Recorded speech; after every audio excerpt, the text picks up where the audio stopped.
What's up, guys? Pastor Jim Cruz here, lead pastor of Atmosphere Church.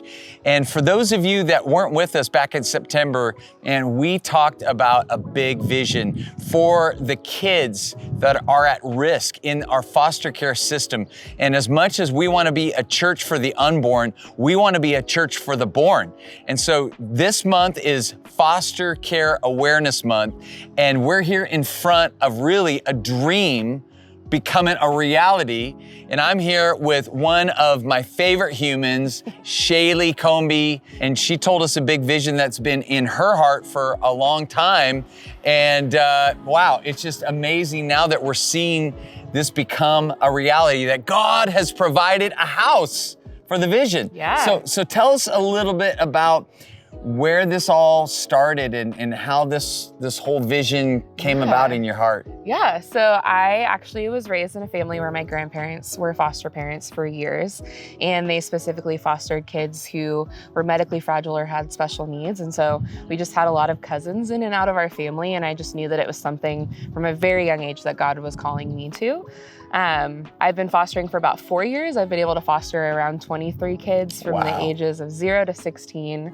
And most of that was out of the city. So moving back home where my family is out here, I knew that foster care was going to be a part of my story still. And that's something that God was calling me to, but I didn't know how until I found Atmosphere and became a part of the family. And I'm just super excited for this vision that He is taking us through. One of the things that you were sharing with me after the Royal Family Kids Camp last year was how you had such a heart for one of the hardest to place demographics within foster care, which are teen girls who are pregnant. Yeah, to be able to help a youth break generational cycles and learn how to bond and parent their baby and continue their education. It's a really big need in our society, but it's not one that's filled often. So I'm super excited and grateful to be able to step into that. You're choosing one of the toughest ministries there is, and you're saying yes to it. So as a church family, we just want to honor you. And you guys, we are going to be praying for her and everything that God is going to do through her for these amazing people that God is going to bring her way. So thank you so much. And I also want to introduce you to a few other of our favorite people that are joining us in this venture, Mike and April McCaney. So first of all, I just have to say thank you for partnering with us on this amazing ministry. You guys have had a dream in your heart for a long time. I mean, Mike, it goes back to your mom, Beverly, and something that you've been just dreaming about. And now here we are. It's about ready to happen. The Beverly House. We're going to call it the Beverly House in honor of Mike's mom. So tell us a little bit about that.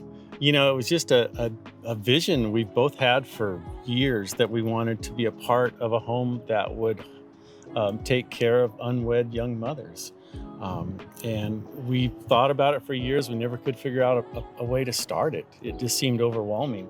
And then that day that you spoke about that need in church and what was needed, I just felt like God just spoke to me right then and said, you know, Mike, I can work through you to fulfill that need. When Mike's mom passed away at the age of 6, his grandmother took him in, and she just was a mother and, you know, just offered the nurture and care that he needed. So we just feel like, you know, you never know what is going to happen to the next generation by what you do.